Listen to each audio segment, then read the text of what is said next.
Parshvottanasana. So you start standing in samastitihi, which is the zero position.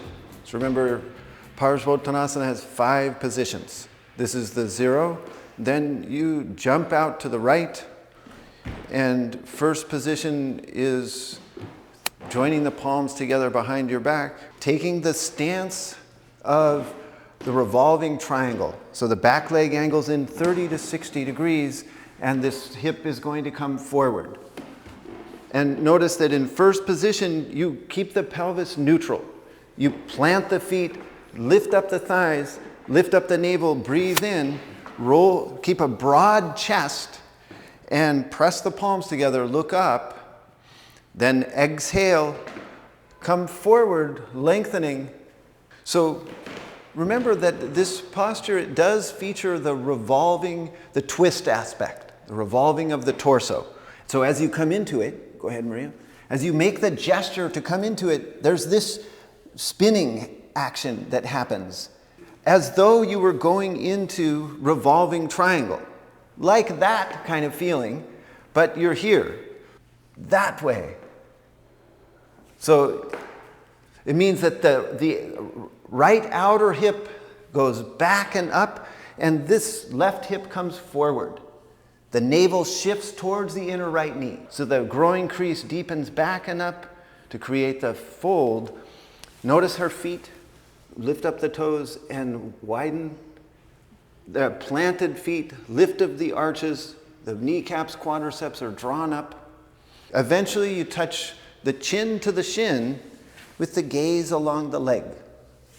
Strike the immovable spot.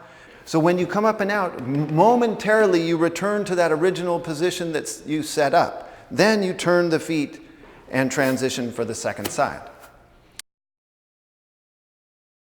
So if you can't join your palms together behind your back, you simply clasp the elbows. But can you come around to the front? But this is really what you're working on, is to keep this nice and broad and open. And so you can do it by clasping your elbows or by joining your palms behind your back. You have your hands back here, and you want to keep this, you don't want to do this. Roll the shoulders forward.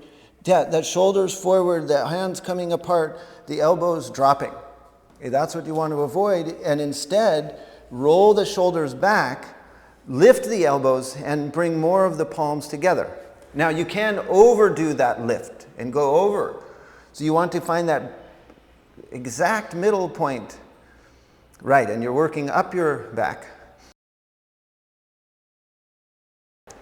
If the backs of the legs are tight, you may have to bend this front knee a little bit, but make sure that only as much as you need to, so that for the most part, the legs stay planted.